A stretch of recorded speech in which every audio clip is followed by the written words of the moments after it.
Well, so far we've really lucked out with the weather as we're learning a couple more new pages of drill this morning, and it's amazing how fast these new marchers figure out how to go to the different spots and how to stay in step and how to move around as a group and move, a couple hundred kids at the same time all in the right step. It's pretty magical this morning. But yeah, we're just learning a couple new sets, reviewing a couple sets we got yesterday, and trying to put together all the music and drill here on day 2 of band camp.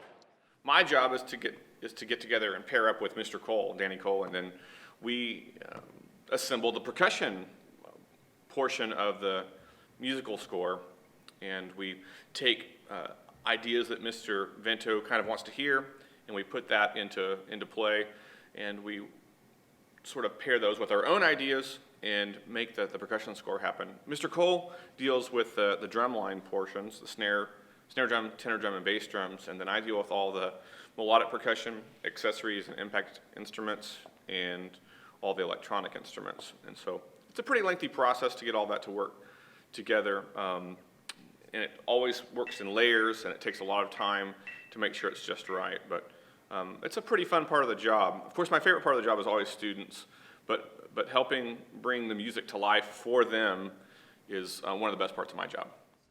The show always turns out great in the end. Please remember that, okay? We're using something different this year that we've not done before, and it's huge props. The props are an integral part of our show. Integral. We don't have props, this show's not going to work.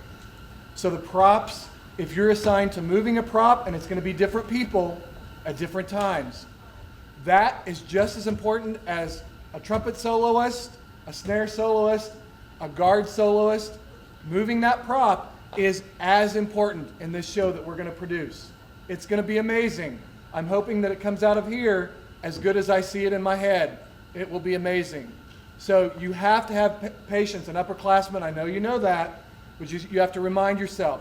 Right now, we're all thinking back to how great it was in November, right? You need to not think that. You need to think back to August. Parking lot, hot, okay? Freshmen trying to figure out what it is. And upperclassmen, you have to be nurturing, you have to be encouraging, and you have to set a great example. That's all we ask, okay? But what I want to tell you, and freshmen, I say this every year, you are a ball of clay. We are going to mold you into the most magnificent sculpture you've ever seen, that your parents will ever see. The talent of this year's band looks to be outstanding. We literally in every section are just really stacked and have a great amount of talent. We're obviously up a number of students from last year, so just kind of with numbers and added people in just really adds more confidence to everybody else, and there's more people to rely on and help each other out. So it's a very positive vibe right now. Oh yeah, we have a really good group of freshmen this year. I'm really excited about them. Again, one of my favorite parts of my job is students, and so I really love that I get to see these students year after year after year. These freshmen started as beginners with me 3 years ago. I've seen them in the 6th grade year, the 7th grade year, the 8th grade year, and now they've made that huge quantum leap from sort of that junior high band experience in 8th grade to being freshmen and having to all of a sudden sort of become these supermen in our high school band organization. And I've been really pleased with their progress. They've been really attentive at rehearsals. We've had most of our freshmen at all of the rehearsals for the percussion this year, and so I've been really pleased with their progress and their attendance, and of course the parents' dedication to having them at all these rehearsals too. So things are going well with the freshmen.